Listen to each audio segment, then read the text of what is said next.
The August heat shimmered off the asphalt like waves rising from a griddle, distorting the horizon into something that looked almost liquid. Frank Delgado wiped the sweat from his forehead with a faded bandana and squinted through the windshield of his Kenworth W900, watching the temperature gauge climb toward the red zone. The air conditioning had given up somewhere around Tulsa, and now he was crawling through rural Oklahoma with nothing but the windows down and a warm breeze that offered no relief. 47 years old, with salt and pepper hair, and hands roughened by 3 decades of steering wheels and loading docks, Frank had seen just about everything the American highway system had to offer. Thunderstorms that turned interstates into rivers, ice storms that sent trucks jackknifing into ditches, traffic jams that stretched for miles after accidents too terrible to describe. He had learned to take it all in stride, to keep his eyes on the road and his mind on the delivery. His current haul was a trailer full of furniture bound for a warehouse in Albuquerque. Nothing exciting, but it paid well, and the route was familiar. He had driven this stretch of I-40 more times than he could count, knew every truck stop and way station, every billboard and mile marker. It was the kind of monotony that could lull a man to sleep if he was not careful, which was why Frank always kept a thermos of strong coffee within reach and the radio tuned to classic country. The truck stop appeared on the right side of the highway, a sprawling complex of fuel pumps and parking spaces that catered to the endless stream of long-haul truckers who kept America's economy moving. Frank checked his watch and decided he had time for a quick break. His bladder was demanding attention, and the thought of stretching his legs for a few minutes was too tempting to resist. He guided the massive truck into the designated parking area, finding a spot near the edge of the lot where he could pull through easily when he was ready to leave. The engine shuddered into silence, and Frank sat for a moment, enjoying the relative quiet before climbing down from the cab. The heat hit him like a physical force as soon as his boots touched the pavement. He could feel the sun baking through his shirt, the sweat already forming new rivulets down his back. The walk to the building seemed longer than usual, each step an effort against the oppressive temperature. Inside, the air conditioning was a blessed relief, cool enough to raise goosebumps on Frank's overheated skin. He made his way to the restroom, then stopped at the counter to buy a bottle of water and a package of peanuts. The woman behind the register looked as tired as he felt, her eyes glazed with the boredom of a slow shift. Frank was heading back toward the exit when he saw the boy. He was sitting on the curb just outside the entrance, hunched over with his arms wrapped around his knees. Maybe 12 or 13 years old, with dark hair that looked like it had not seen a comb in days, and clothes that hung loose on his thin frame. But it was his face that made Frank stop in his tracks. The left side of the boy's face was swollen and discolored, a bruise that spread from his cheekbone to his jaw in shades of purple and yellow. His lower lip was split, a dark scab forming over the wound. He looked like he had been in a fight, or more accurately, like he had been on the losing end of one. Frank stood in the doorway, his water bottle growing warm in his hand, watching the boy stare at the passing trucks with an expression that was equal parts hope and desperation. Every instinct honed by 30 years on the road was screaming at him to keep walking, to get back in his truck and continue on to Albuquerque. Getting involved in other people's problems was a good way to find trouble, and Frank had learned long ago to mind his own business. But there was something about the boy that would not let him look away. Maybe it was the bruises, or the way he seemed so small and alone in the vast expanse of the parking lot. Maybe it was the memory of his own son, now grown and living in Denver, who had once been that age and that vulnerable. Frank walked over to where the boy sat and stopped a few feet away, not wanting to spook him. "Hot day to be sitting outside," he said, keeping his voice casual. The boy looked up, his dark eyes wary and assessing. He did not respond, just watched Frank with the guarded expression of someone who had learned not to trust adults. Frank gestured toward the building behind him. "They've got air conditioning in there. Cold drinks, too." "I don't have any money," the boy said quietly. His voice was hoarse, like he had not spoken in a while. Frank nodded slowly, taking in the details he had missed before. The boy's shoes were held together with duct tape. His jeans had holes in the knees that looked more like wear than fashion. There was a backpack beside him, dirty and overstuffed, the zipper broken on one side. "When's the last time you ate?" Frank asked. The boy shrugged, a small movement that spoke volumes. "Yesterday, maybe." "I found some chips someone left behind." Frank felt something tighten in his chest. He reached into his pocket and pulled out the package of peanuts he had just bought. "Here," he said, tossing them to the boy. "It's not much, but it's something." The boy caught the package with reflexes that seemed too sharp for his exhausted state. He looked at Frank with an expression of surprise and suspicion, like he was waiting for the catch. "What do you want?" the boy asked. "Nothing. Just looked like you could use something to eat." The boy studied him for a long moment, then tore open the package and began eating the peanuts with a hunger that was painful to watch. He finished them in less than a minute, licking the salt from his fingers. Frank lowered himself onto the curb a few feet away, grunting as his knees protested the movement. "What's your name, kid?" The boy hesitated, his eyes darting toward the parking lot as if calculating escape routes. "Eli," he said finally. "Eli Moreno. I'm Frank Delgado." He paused, choosing his next words carefully. "Eli, are you in some kind of trouble?" Eli's face closed off, the brief moment of vulnerability disappearing behind a wall of defiance. "I'm fine," he said, "just passing through." Frank nodded, not believing a word of it. The bruises on the boy's face told a story that his words were trying to hide. "Passing through to where?" Eli shrugged again. "Anywhere. Away from here." "Where's here?" "Where are you coming from? Does it matter?" Eli's voice cracked slightly, betraying the emotion he was trying to suppress. "I'm not going back. You can't make me go back." Frank held up his hands in a gesture of peace. "Easy, kid. I'm not trying to make you do anything. I'm just a trucker on a break, that's all." They sat in silence for a moment, the heat radiating up from the pavement, the sounds of trucks and cars providing a constant backdrop. Frank watched the boy from the corner of his eye, seeing the tension in his thin shoulders, the way his hands trembled slightly as they rested on his knees. "Those bruises," Frank said quietly. "Someone did that to you?" Eli's jaw tightened, but he did not answer. Frank sighed. "Look, Eli, I've been driving trucks for 30 years. I've seen a lot of kids in trouble at truck stops. Most of them I just keep walking. It's not my business, right? But something about you. I don't know. I can't just walk away." Eli turned to look at him, really look at him, for the first time. His dark eyes were swimming with emotions that were too complex for his young face. Fear, hope, exhaustion, defiance, all of them fighting for dominance.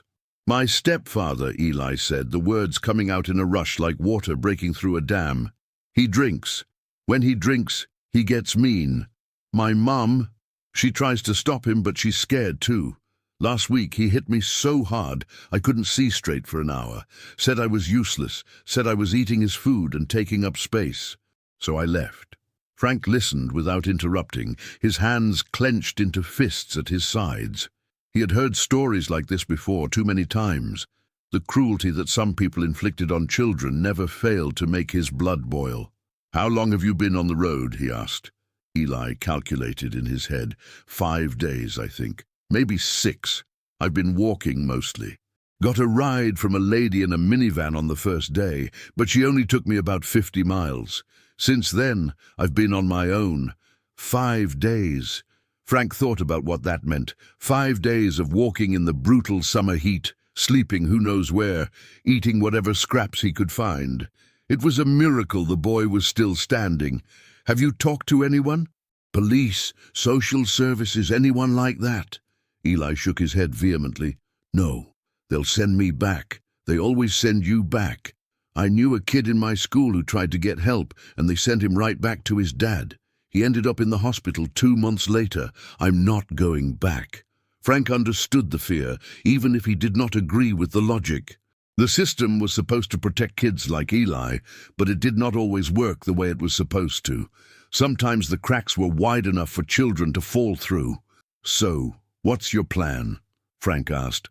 "You can't just wander around forever." Eli straightened up slightly, a spark of determination flickering in his eyes.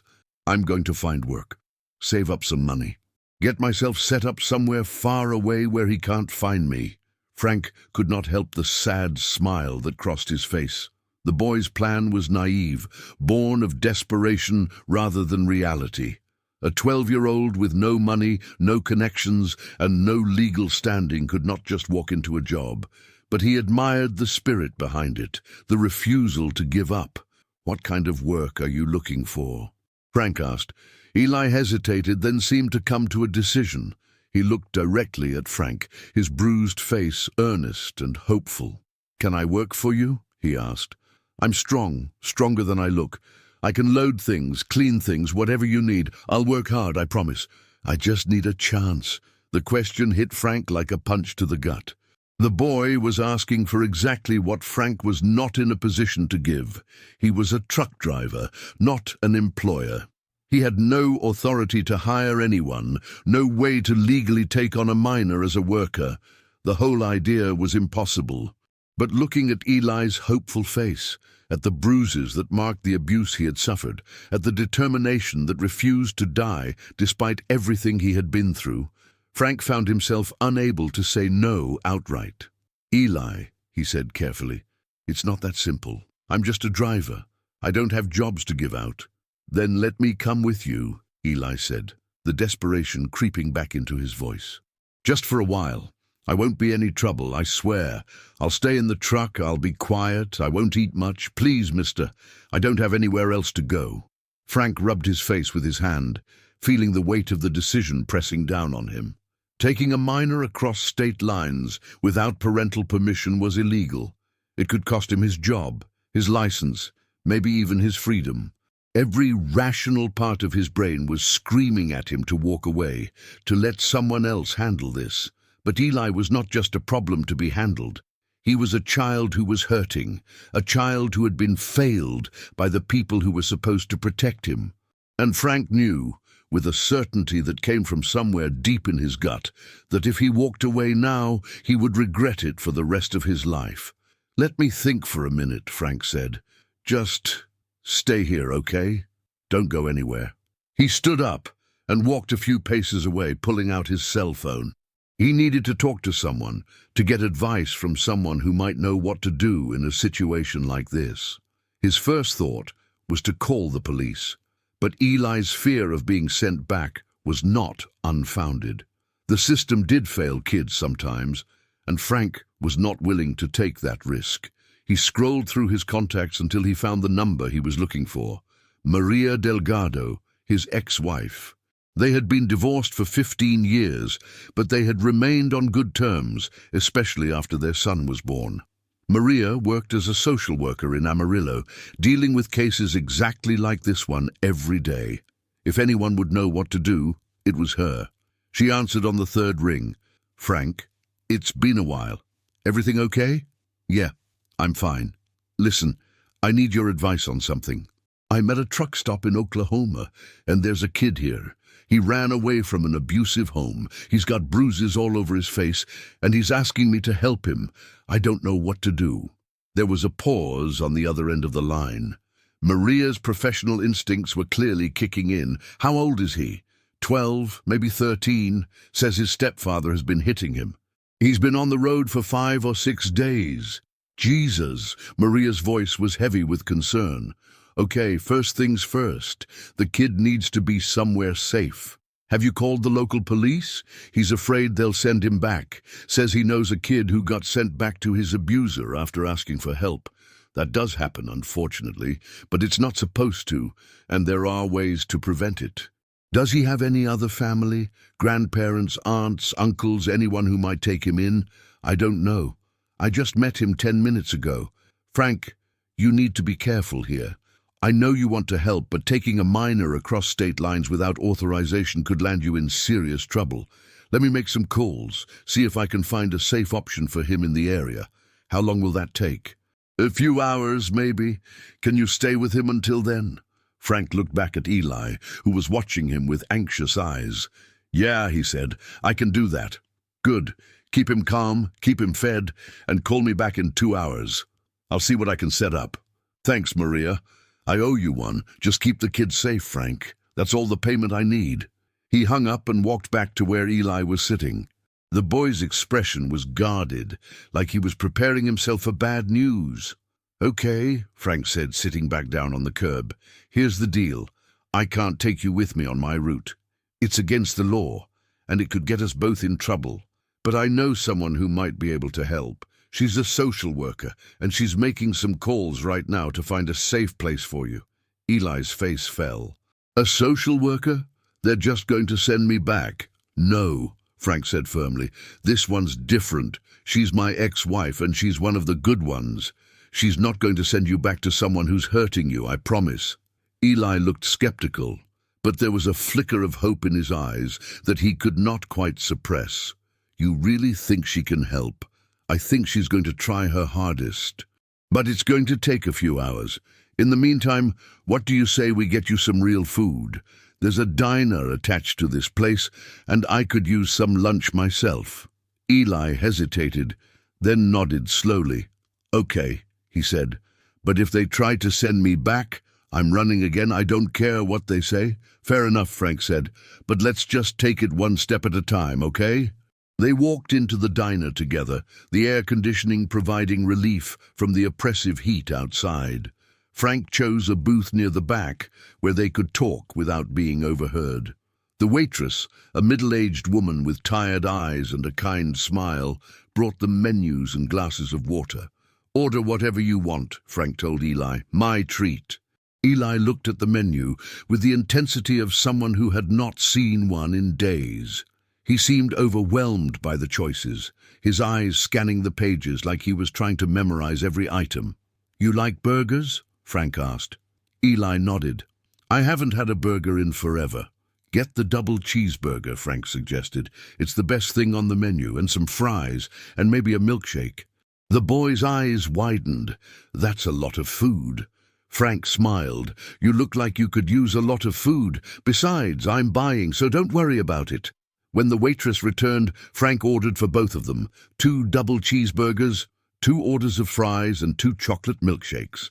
Eli watched with something like wonder as the woman wrote down the order and walked away. "You don't have to do this," Eli said quietly. "I mean, you don't even know me." "I know enough," Frank replied. "I know you're a kid in trouble, and I know you need help. That's all I need to know." Eli was quiet for a moment, his fingers tracing patterns on the table. "Can I ask you something?" "Sure. Why did you stop? Most people just walk right past me. They don't even look at me, but you stopped." Frank considered the question. It was a good one, and he was not entirely sure of the answer himself. "I guess," he said slowly, "because I've been where you are. Not exactly the same, but close enough. When I was about your age, my dad took off. Just packed a bag one day and never came back. My mum was a mess, and I ended up pretty much on my own. I know what it feels like to be alone and scared and not have anyone to help." Eli's eyes widened slightly. "What did you do?" "I survived," Frank said simply. "Got a job pumping gas when I was 15, lied about my age to make it work. Dropped out of school, which was stupid, but I needed the money. By the time I was 18, I had saved up enough to get my CDL and start driving trucks. It's not a glamorous life, but it's honest work, and it gave me a way out." Eli seemed to be absorbing this information, turning it over in his mind. "So you think I can make it? On my own?" "I think you're tough as nails," Frank said honestly. "I think you've already survived things that would break most adults, but I also think you shouldn't have to do it alone. Nobody should. That's why I called Maria. That's why I'm sitting here with you instead of getting back on the road, because everyone needs help sometimes, even when they're too proud or too scared to ask for it." The food arrived, 2 massive burgers with all the fixings, mountains of golden fries, and milkshakes so thick they could barely be sipped through the straws. Eli's eyes went wide at the sight of it all. "Dig in," Frank said, unwrapping his own burger. Eli did not need to be told twice. He attacked the food with a hunger that was almost painful to watch, taking huge bites and barely pausing to chew.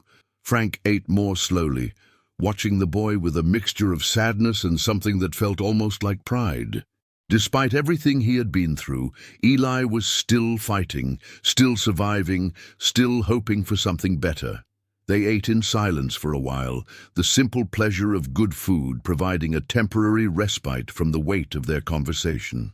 When Eli finally slowed down, having consumed his entire burger and most of his fries, he leaned back in the booth with a contented sigh.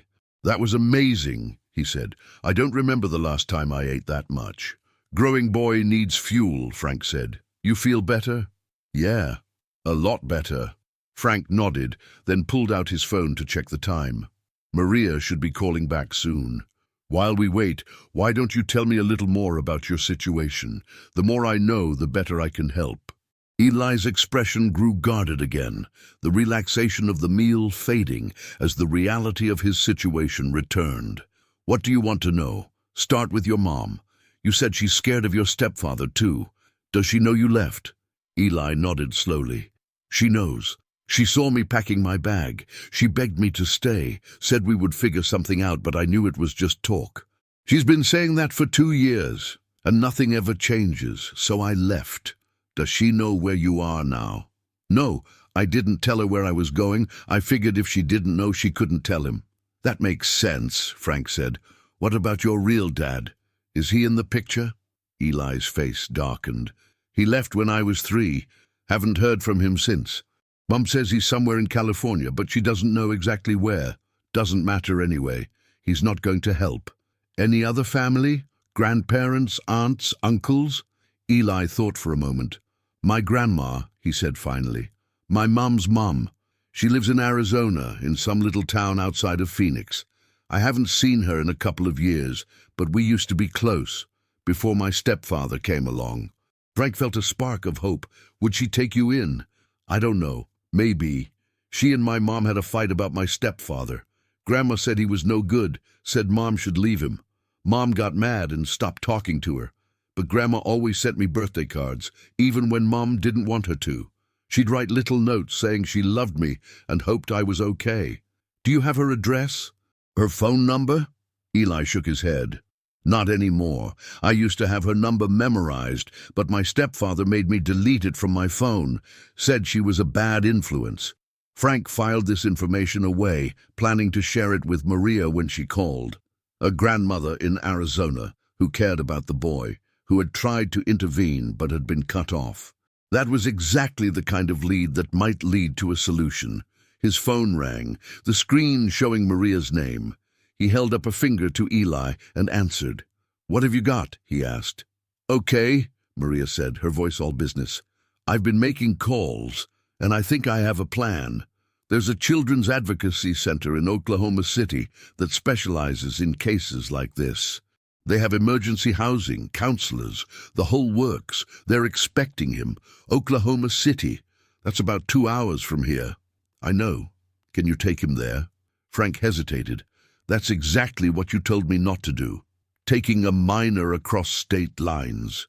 It's not across state lines if you stay in Oklahoma, and technically you'd be transporting him to a safe facility, not harboring a runaway. I've already talked to the center's director, explained the situation. She's going to meet you there and take custody of him. Everything will be documented and above board. What happens after that? That's where it gets interesting. I did some digging on the grandmother in Arizona. Her name is Carmen Reyes. She's 63 years old, and she's been a foster parent for the past decade. She's already licensed and approved to take in children. If we can locate her and confirm she's willing to take Eli, we might be able to arrange a transfer." Frank felt a surge of hope. "That sounds almost too good to be true." "It's not guaranteed," Maria cautioned. "We still have to find her, get her consent, do the background checks, all of that, but it's a real possibility. In the meantime, the advocacy center will keep him safe and make sure he gets the medical attention he needs for those bruises." Frank looked at Eli, who was watching him with anxious eyes. "I'll take him to Oklahoma City," he said. "Give me the address." Maria read off the information and Frank wrote it down on a napkin. "Thank you for this, Maria. I know you went out of your way." Just doing my job, she said. But Frank, you did a good thing stopping for that kid. A lot of people wouldn't have. I couldn't just walk away. I know. That's why I married you. Frank smiled despite himself. And why you divorced me. That too. Call me when you get to the center, okay? I want to know he's safe. Will do. Thanks again. He hung up and turned to Eli, who was practically vibrating with anxiety. What's happening? The boy asked. Where am I going? Frank took a deep breath. Okay, here's the situation. There's a place in Oklahoma City called a Children's Advocacy Center. It's like a safe house for kids who are in trouble. They're going to take care of you, give you a place to stay, and help figure out what happens next. Eli's face fell. So I'm going into the system. Not exactly, Frank said. Listen, Maria did some research on your grandmother. Carmen Reyes, right? Eli's eyes widened. You found her? Not yet, but we're working on it. Turns out she's a licensed foster parent, which means if she's willing to take you in, the paperwork would be a lot easier. The Advocacy Center is going to help track her down and see if she can be part of the solution. For the first time since Frank had met him, genuine hope flickered across Eli's bruised face. Grandma Carmen, he said softly. She used to make the best tamales. We'd spend Christmas at her house, and she'd cook for days before everything changed. Sounds like someone worth finding, Frank said. But first, we need to get you to Oklahoma City. It's about 2 hours from here. You up for a road trip? Eli nodded eagerly. In your truck? In my truck. You can ride in the passenger seat and see what the world looks like from up high. They paid the bill and walked back out into the scorching heat. Frank led Eli to the Kenworth, watching the boy's eyes go wide as he took in the massive vehicle. This is yours, Eli asked. For now, Frank said. It belongs to the company, but she's my responsibility. Climbed nearly 1,000,000 miles in this old girl. He helped Eli up into the cab, showing him how to use the grab bar and where to put his feet. The boy settled into the passenger seat with a look of wonder, running his hands over the dashboard and the rows of switches and gauges. This is amazing, Eli breathed. I've never been in a truck before. Frank climbed in on the driver's side and started the engine. The big diesel roared to life, the whole cab vibrating with its power. Put on your seatbelt, he instructed. Safety first. Eli complied, then pressed his face to the window as Frank guided the truck out of the parking lot and back onto the highway. The landscape stretched out before them, flat and dry and endless, the road shimmering in the heat. For a while, they drove in silence. Frank focused on the road while Eli stared out the window, seemingly mesmerized by the view. It was different from down in a car, higher and grander, like being on the bridge of a ship sailing through a sea of asphalt. Mr. Delgado, Eli said after about 20 minutes. You can call me Frank. Frank, then, can I ask you something? Sure. Why are you doing all this? You don't know me. You could have just walked away. Nobody would have blamed you. Frank considered the question as the miles rolled by beneath them. It was the same question Eli had asked before, but it deserved a real answer. You remember what I told you earlier? About my dad leaving? Yeah. Well, after he left, things got pretty dark for a while. My mom was working 2 jobs just to keep a roof over our heads, and I was alone a lot. Got into trouble, ran with a bad crowd, made a lot of stupid decisions. I was headed down a path that wasn't going to end well. What happened? I met a man named George. He ran a garage on the edge of town, fixed cars and trucks for people who couldn't afford the fancy dealerships. I used to hang around there watching him work. One day, he asked if I wanted to learn how to change oil. I said yes, and that was the beginning. Frank paused, the memories flooding back. George had been more than just a mentor. He had been the father figure Frank had never had, the steady presence that had kept him from spiraling into something worse.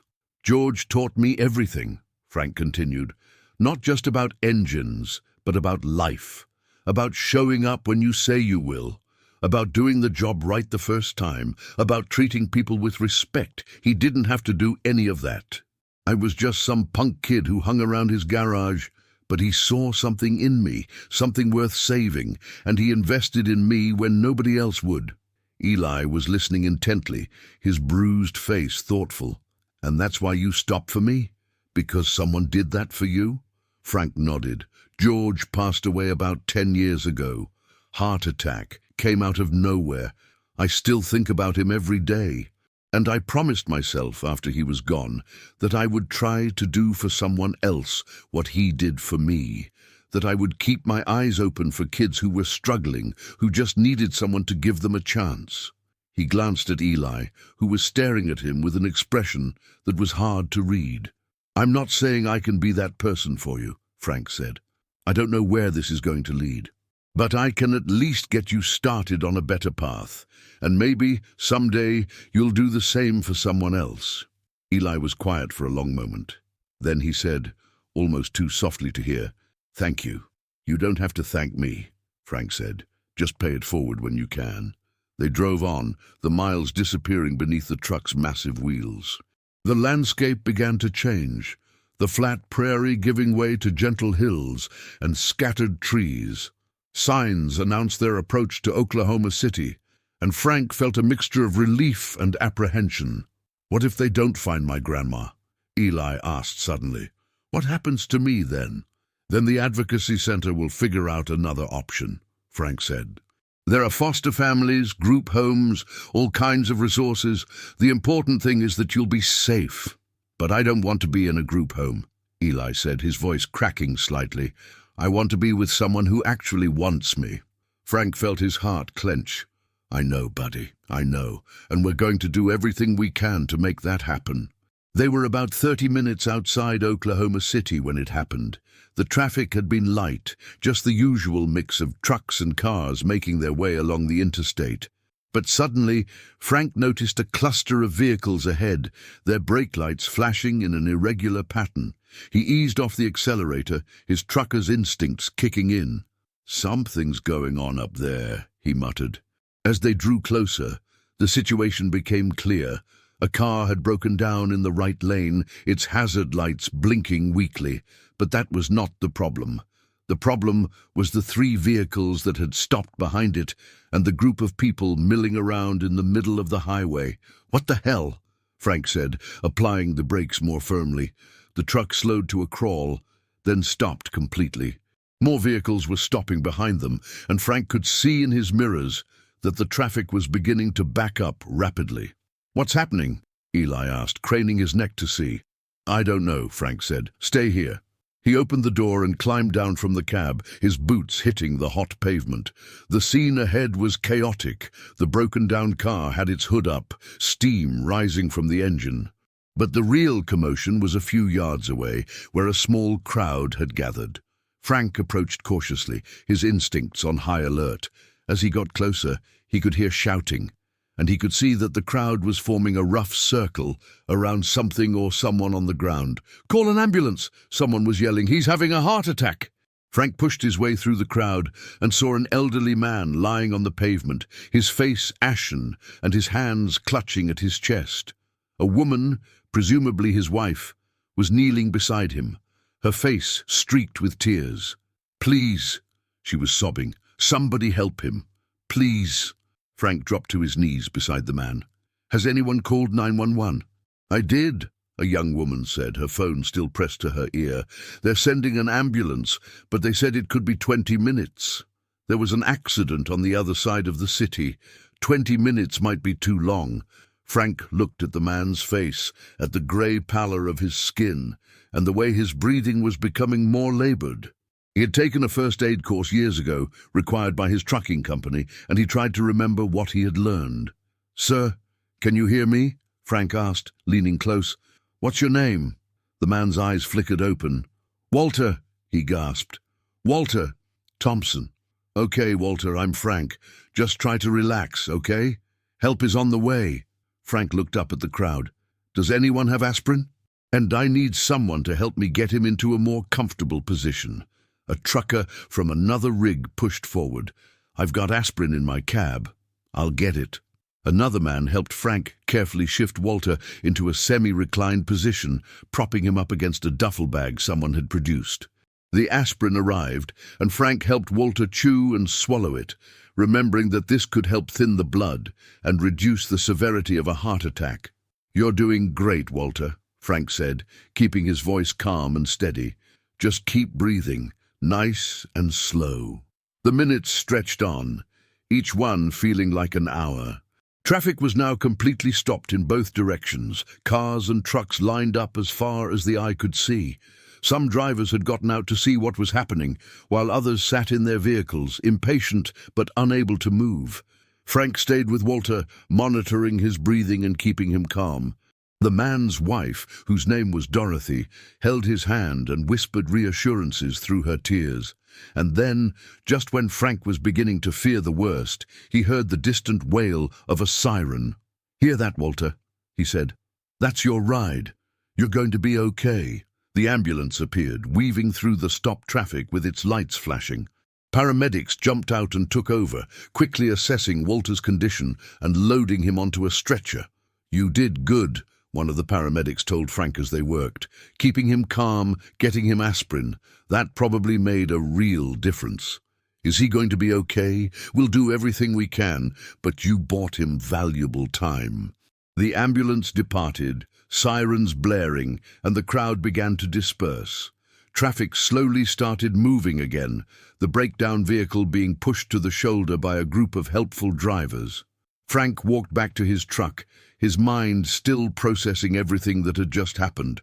When he climbed into the cab, he found Eli staring at him with wide eyes. "I saw the whole thing," Eli said. "You saved that man's life." "I just did what needed to be done," Frank said, starting the engine. "Anyone would have done the same." "No," Eli said firmly.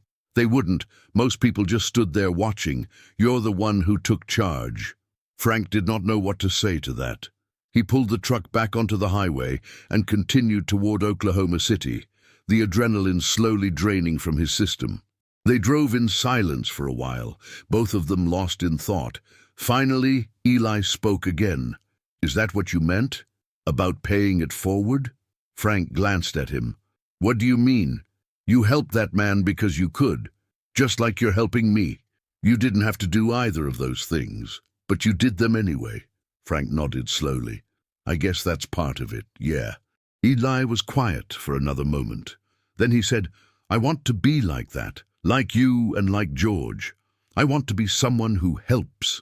Frank felt a warmth spread through his chest. "You already are, Eli. You just don't know it yet."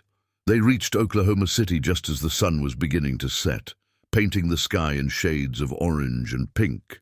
Frank followed the directions Maria had given him, navigating through the city streets until they reached a modest building with a sign that read, "Children's Advocacy Center of Oklahoma."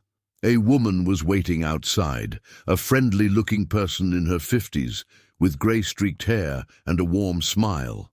"You must be Frank," she said as he climbed down from the cab. "I'm Dr. Sarah Winters. Maria called ahead and told me to expect you."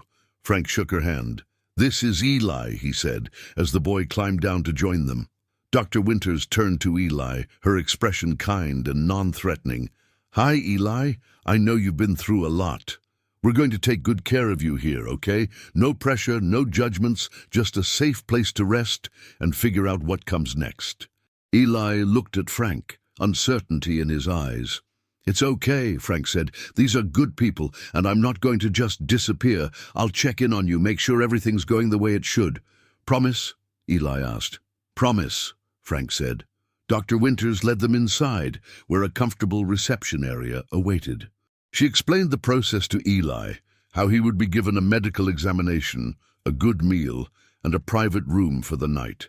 In the morning, they would start working on finding his grandmother. "We've already made some progress," Dr. Winters said.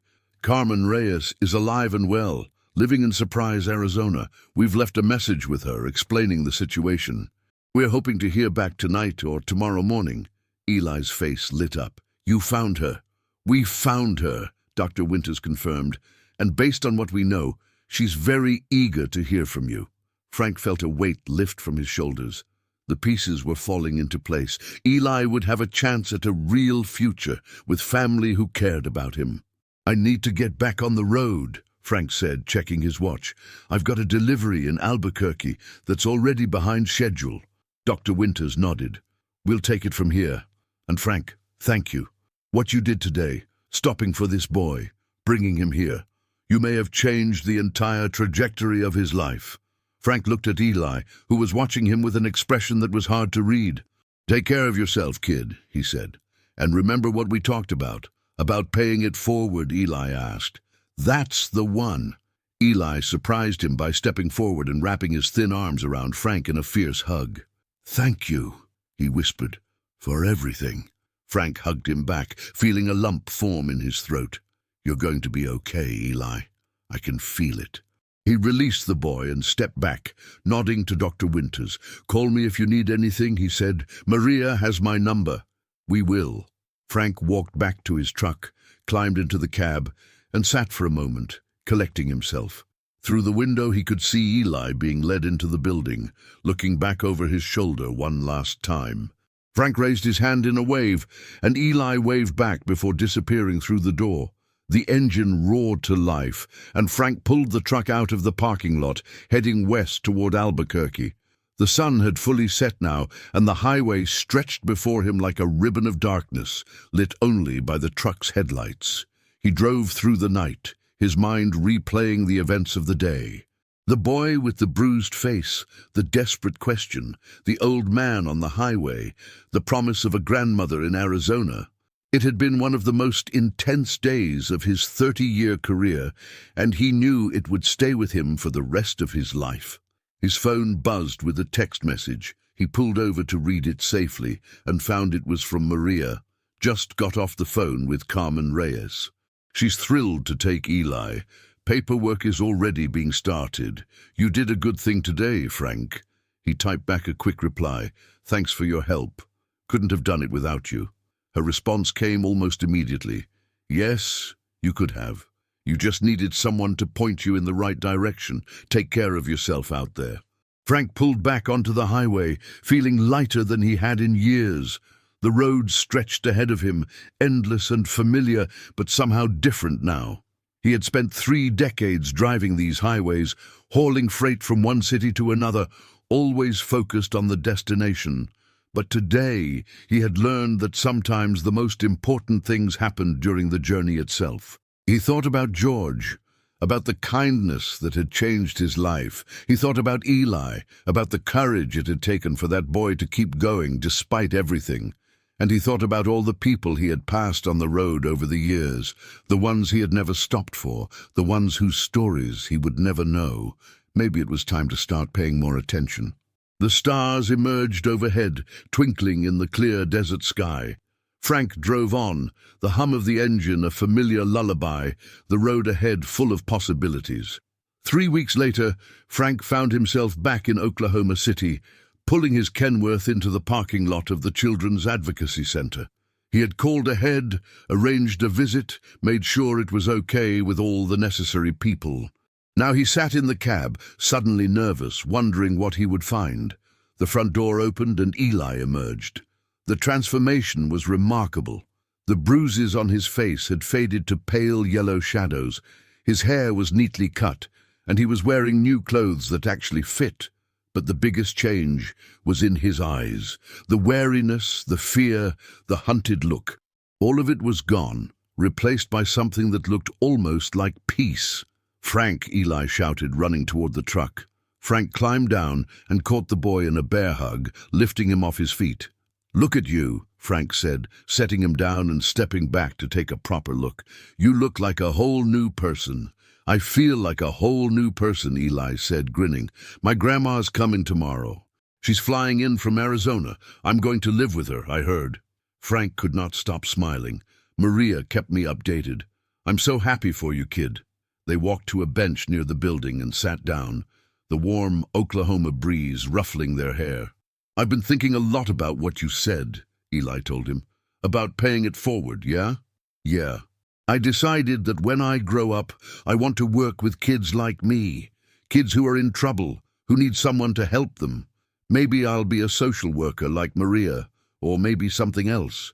But I want to spend my life helping people." Frank felt a swell of pride that nearly overwhelmed him. "That's a great goal, Eli.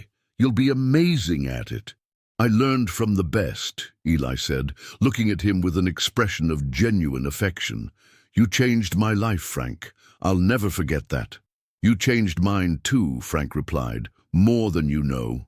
They talked for another hour, sharing stories and making plans. Frank told Eli about his own son in Denver, about how he was hoping to visit more often, to be more present in his life. Eli talked about his grandmother, about the house in Surprise, with the big backyard and the garden full of tomatoes and peppers. When it was time to go, they hugged again, both of them fighting back tears. "This isn't goodbye," Frank said firmly. "I drive through Arizona pretty regularly. I expect to be invited for dinner." Eli laughed. "Grandma makes the best tamales in the state. You're going to love them. I'm counting on it." Frank climbed back into his truck and started the engine. Through the window, he could see Eli waving, his face bright with hope and happiness. Frank waved back, then pulled out of the parking lot and headed for the highway. The road stretched before him, endless and familiar, but something had changed. The solitude that had once felt like freedom now felt like loneliness. The miles that had once been an escape now felt like something he was running toward, not away from.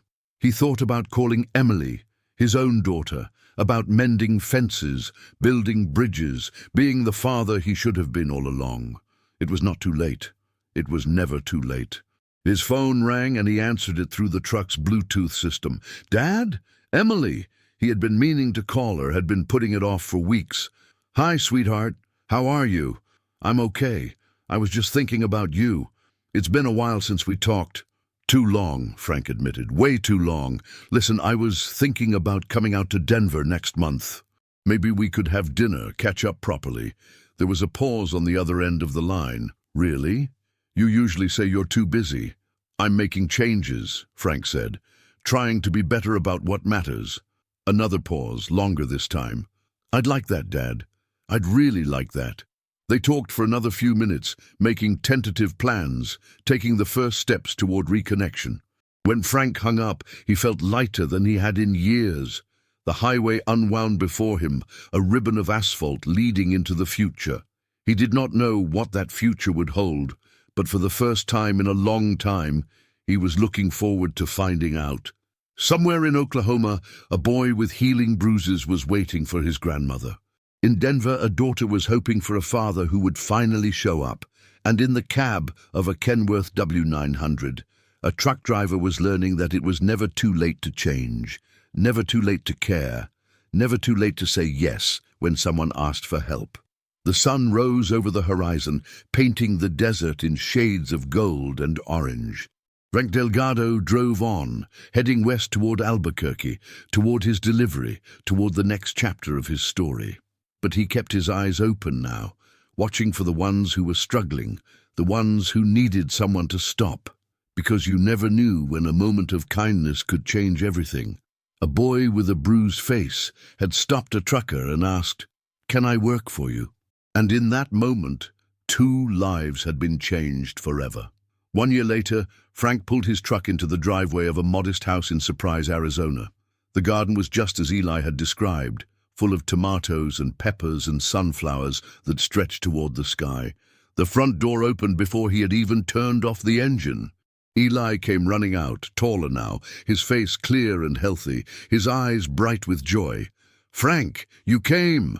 Frank climbed down from the cab and caught the boy in a hug. "Of course I came. I promised, didn't I?"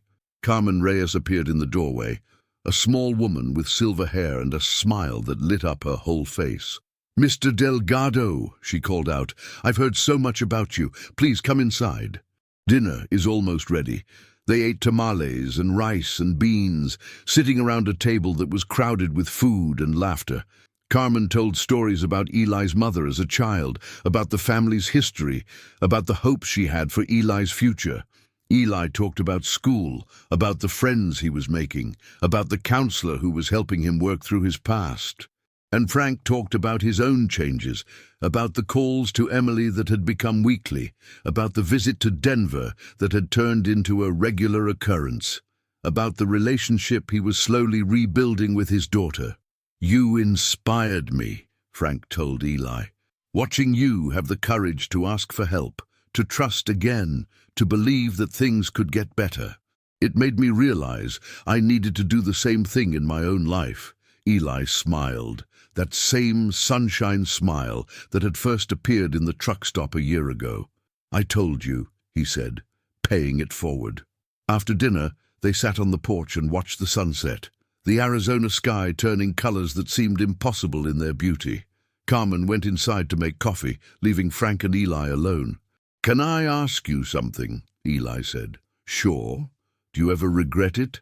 Stopping for me that day?" Frank did not hesitate, not for a single second. "Meeting you was one of the best things that ever happened to me." Eli nodded, seeming to accept this.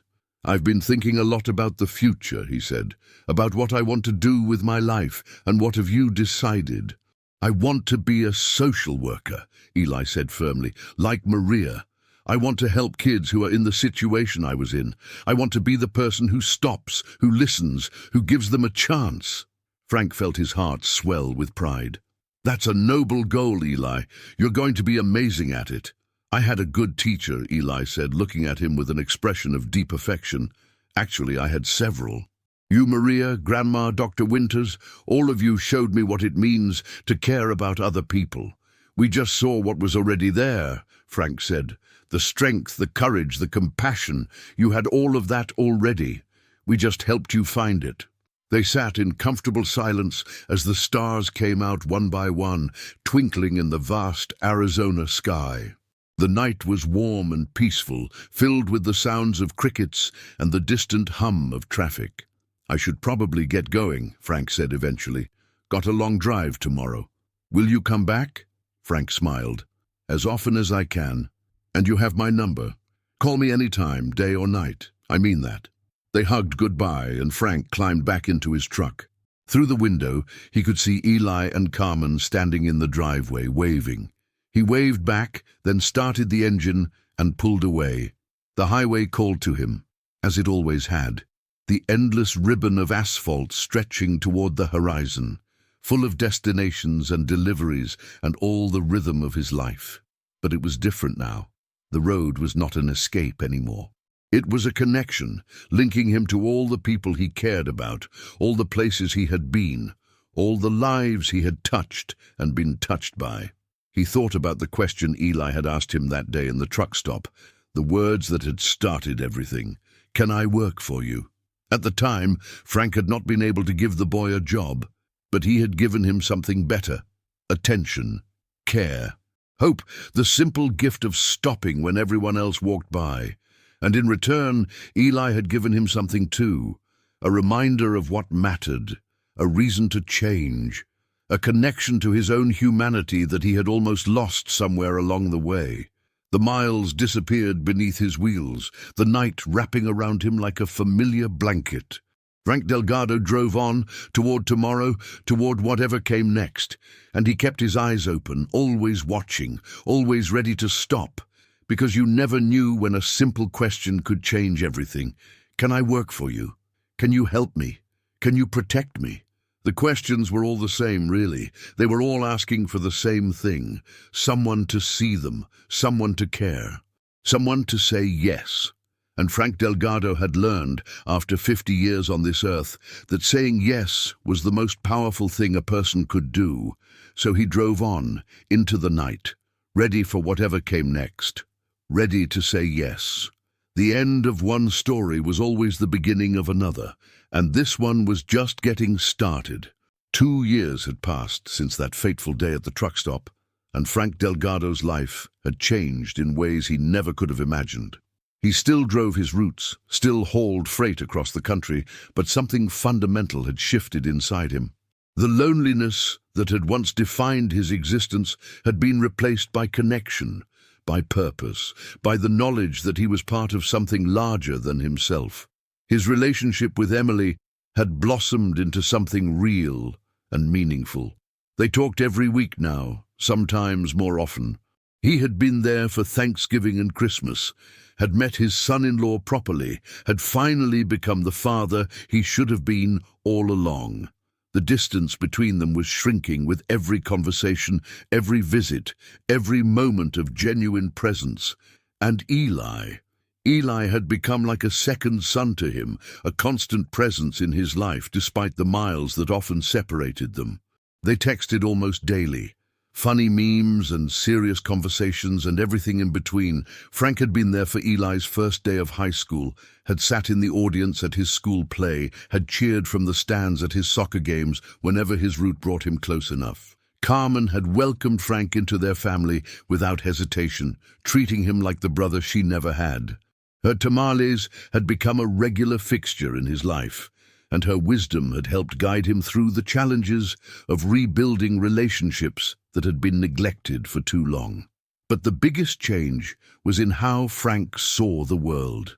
He no longer drove with his eyes fixed on the destination. Now he paid attention to the journey, to the people he passed, to the stories that unfolded at truck stops and rest areas and small-town diners. He had stopped 3 more times since that day with Eli, each time for someone who looked like they needed help. There was the teenage girl crying in a parking lot in Nebraska, whose car had broken down and who was hundreds of miles from home. Frank had helped her get in touch with her parents, had stayed with her until a tow truck arrived, had made sure she was safe before continuing on his way. There was the elderly man at a rest stop in Missouri, confused and disoriented, who had wandered away from his family's car. Frank had helped reunite him with his frantic daughter, who thanked him with tears streaming down her face. And there was the young mother with 2 small children at a truck stop in New Mexico, who was fleeing an abusive husband and had run out of gas. Frank had filled her tank, bought them lunch, and given her the number of a shelter where she could get help. None of these encounters had been as dramatic as his meeting with Eli. None of them had led to lasting relationships or life-changing transformations. But each one had mattered, had made a difference in someone's life, had added another thread to the tapestry of connection that Frank was weaving across the country. He thought about these moments as he drove through the night, the highway stretching before him like a river of light.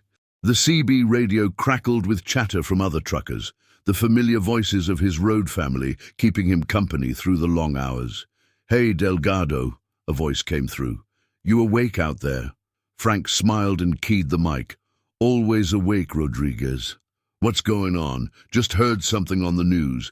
That kid you helped a couple years back, the one who was running away from his stepfather. He won some kind of award." Frank felt his heart swell with pride. An award? What kind? Something about community service. He started a program at his school to help kids who are being bullied or abused. Gets them connected with resources, gives them a safe person to talk to. They're saying he's helped dozens of kids already. Frank blinked back unexpected tears. "That's amazing," he said, his voice thick with emotion. "That's really amazing. You started something, Delgado." Rodriguez's voice was warm with respect. "You stopped for that kid when nobody else would, and now he's paying it forward. That's the way it should be." Frank drove on in silence after Rodriguez signed off, his mind full of memories and gratitude. The chain of kindness that George had started all those years ago was still unfolding, still growing, still touching lives that Frank would never even know about. It was humbling and inspiring all at once. His phone buzzed with a text message. He pulled over at the next rest stop to read it safely and found it was from Eli. "Hey, Frank, I know it's late, but I wanted to tell you something. I found out today that my program won a state award. They want to expand it to other schools. I couldn't have done any of this without you. Thank you for stopping for me. Thank you for believing in me. Thank you for showing me what it means to care about other people." Frank typed back a reply, his fingers moving slowly as he chose his words carefully. "I'm so proud of you, Eli. More proud than I can say, But you did this yourself. All I did was open a door. You're the one who walked through it and built something amazing on the other side. Keep going, keep helping, keep paying it forward. The world needs more people like you." The response came almost immediately. "The world needs more people like you, Frank. People who stop, people who care. People who see someone struggling and decide to help. I'm going to spend my whole life trying to be that kind of person. Because of you."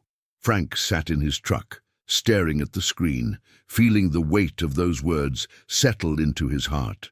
He thought about all the miles he had driven, all the loads he had hauled, all the years he had spent chasing the horizon.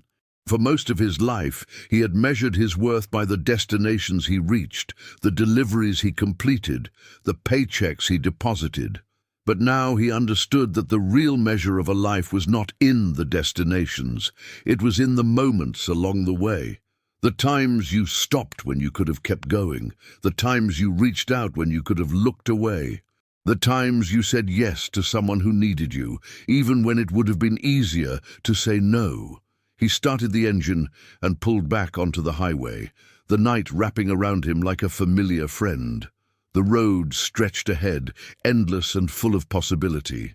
Somewhere out there were more people who needed help, more stories waiting to unfold, more moments of grace waiting to be discovered. Frank Delgado drove on, his eyes open, his heart ready. The highway had been his home for 30 years, but now he understood what that really meant. It was not about the miles or the destinations. It was about the connections he made along the way, the lives he touched, the difference he could make just by paying attention, by stopping, by caring, by saying yes. The stars wheeled overhead, and the engine hummed its familiar song. Frank drove toward the dawn, toward whatever came next, toward all the moments still waiting to be lived. And he smiled, because he knew that the best part of his journey was still ahead. 6 months after Eli won his state award, Frank received an invitation that brought tears to his eyes. Eli was giving a speech at a statewide conference on child advocacy, and he wanted Frank to be there. Frank rearranged his schedule, turned down 2 lucrative halls, and drove his Kenworth all the way to Phoenix for the event. He sat in the back of the auditorium, trying to be inconspicuous, watching as the boy he had found in a truck stop transformed into a confident young man at the podium. "I want to tell you a story," Eli began, his voice clear and strong. 2 years ago, I was a kid with a bruised face and nowhere to go. I had been hurt by someone who was supposed to protect me, failed by systems that were supposed to help me, and convinced that nobody in the world cared whether I lived or died. The audience was silent, hanging on every word. I ended up at a truck stop in Oklahoma, alone and scared, with nothing but the clothes on my back and a desperate hope that somehow, somewhere, I would find a way out. I sat on that curb for hours, watching people walk by. Some of them looked at me. Most of them didn't, but nobody stopped. Nobody asked if I was okay. Nobody seemed to care. Frank felt his throat tighten as the memories came flooding back. And then a truck driver walked out of that building, Eli continued. He was a big guy, looked pretty intimidating actually, but he stopped. He asked if I was hungry. He sat down next to me and actually listened to my story, and when I asked him for help, he didn't turn away. He didn't make excuses. He said yes. Eli paused, his eyes scanning the audience until they found Frank in the back row. "That man is here today," Eli said, pointing. "His name is Frank Delgado, and he saved my life."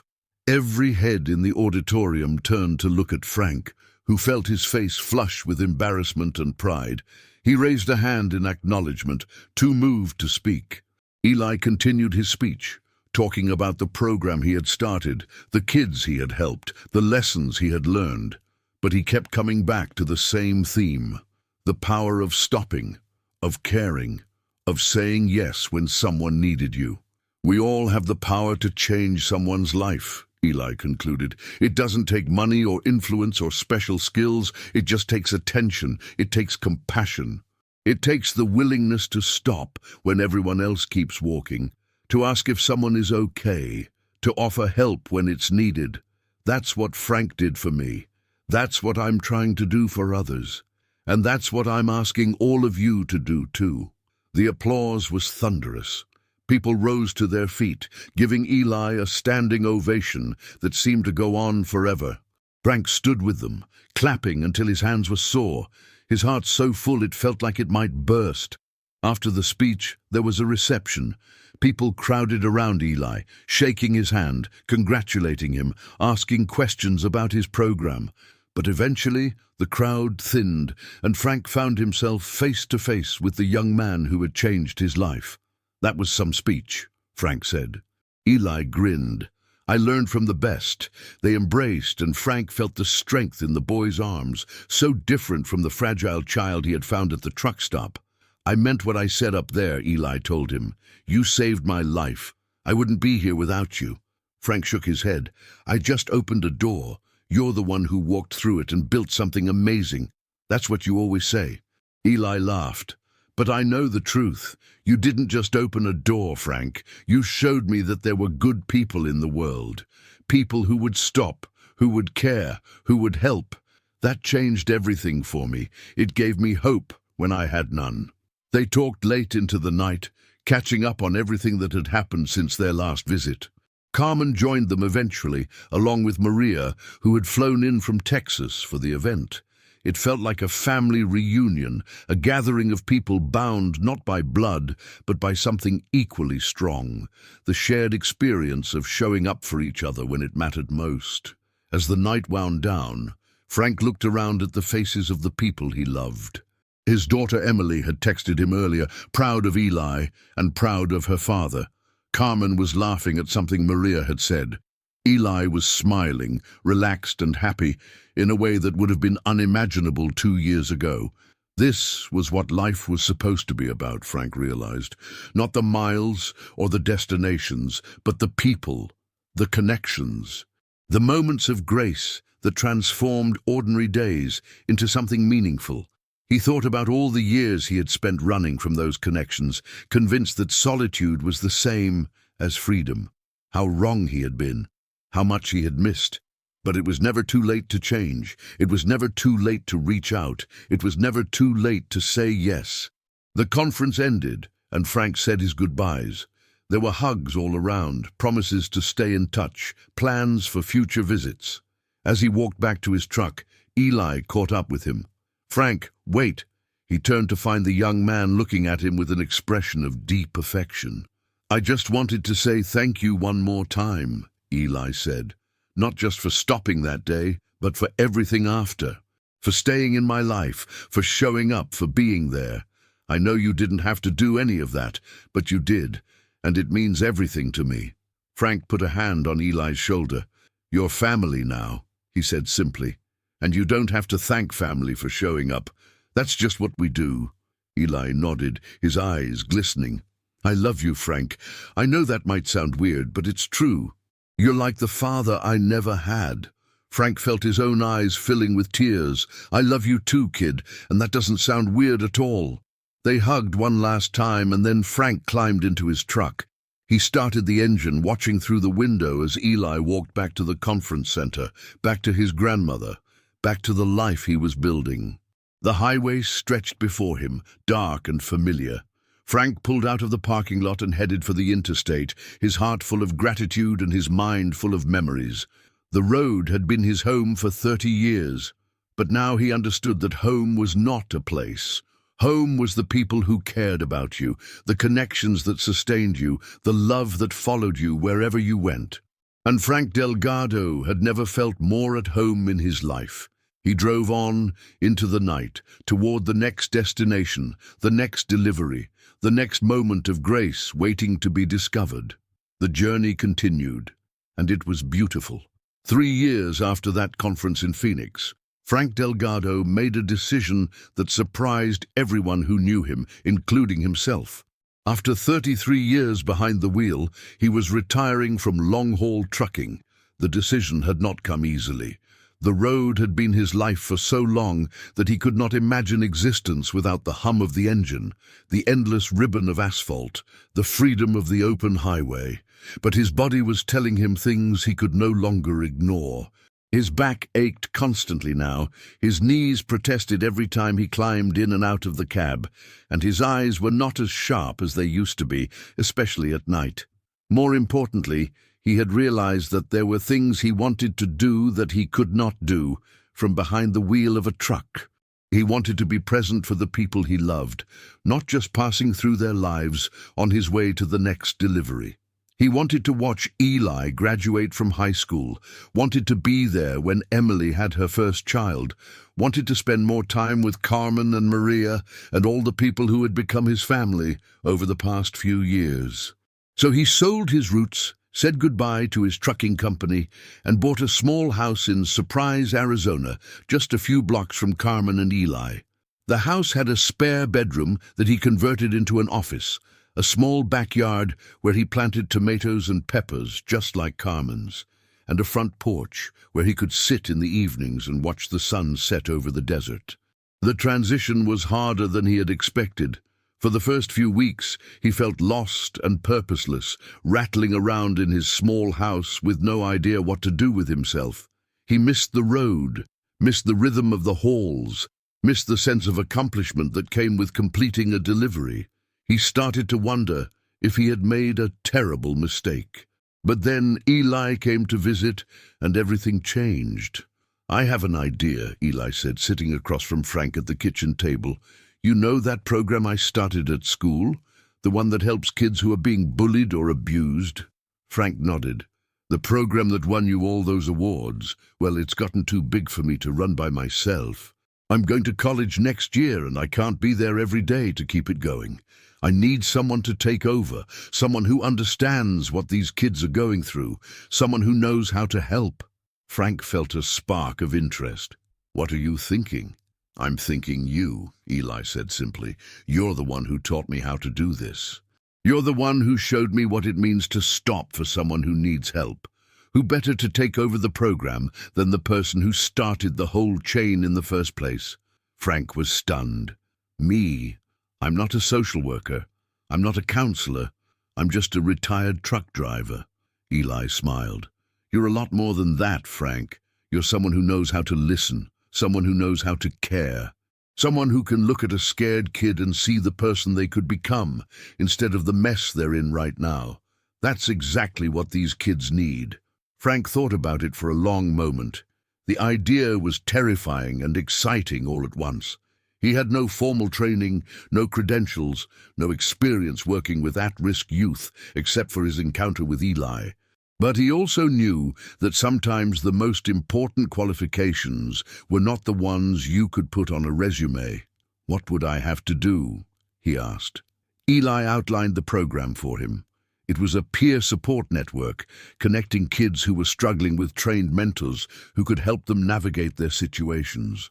The mentors were mostly older students, but there was also a need for adult volunteers who could provide guidance and support when things got serious. "You wouldn't be doing therapy or anything like that," Eli explained. "You'd be listening, connecting kids with resources, being a safe person they could talk to, and you'd be training the student mentors, teaching them how to do what you do naturally." "What I do naturally? See people," Eli said. "Really see them. That's what you did for me. You looked at me and saw more than a bruised kid in a truck stop. You saw someone worth helping. That's a gift, Frank. And it's exactly what these kids need." Frank felt something shift inside him, the same feeling he had experienced that day at the truck stop when Eli had asked for his help. It was the feeling of a door opening, of a new path appearing where none had existed before. "Okay," he said. "I'll do it." Eli's face broke into a huge grin. "Really? Really? But you have to promise to help me get started. I have no idea what I'm doing." "That's the best part," Eli said. "Neither did I when I started. We'll figure it out together." And so began the next chapter of Frank Delgado's life. He spent the summer learning everything he could about the program Eli had built, meeting the student mentors, understanding the systems and processes that kept everything running.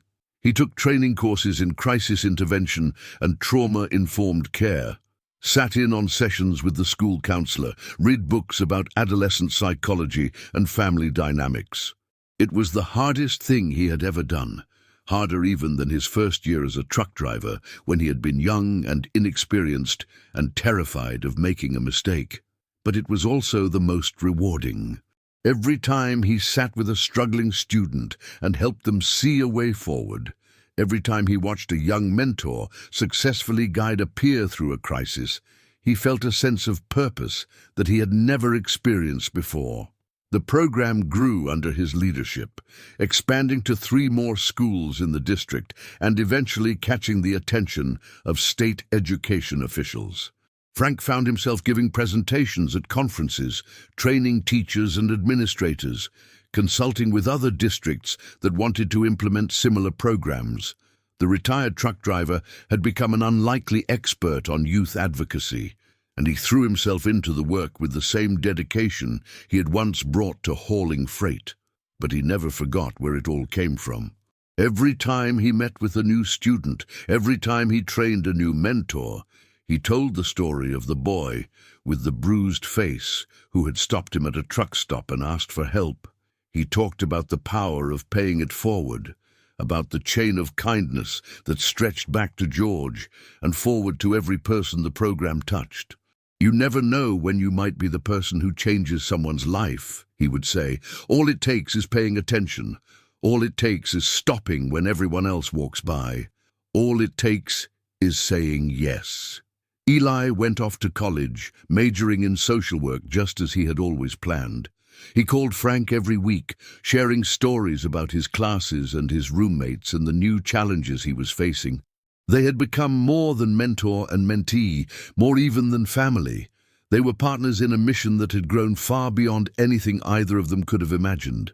Emily gave birth to a daughter, and Frank was there in the waiting room, pacing and worrying and crying tears of joy when he finally got to hold his granddaughter for the first time.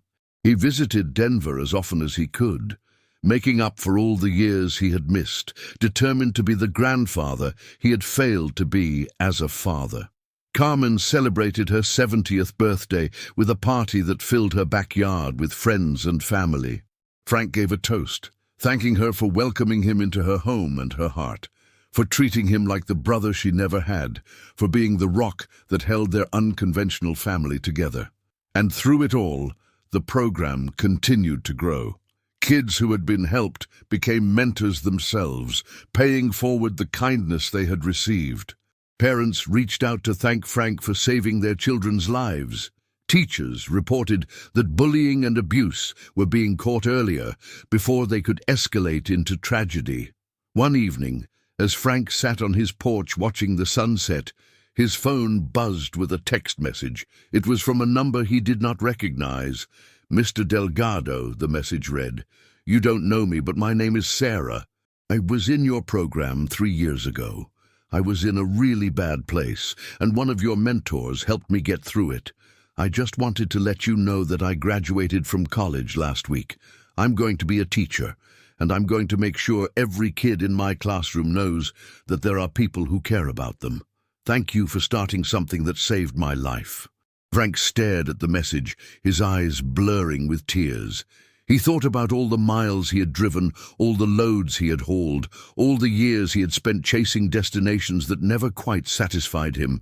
And then he thought about this, about the ripples spreading outward from a single act of kindness, touching lives he would never meet, changing futures he would never see.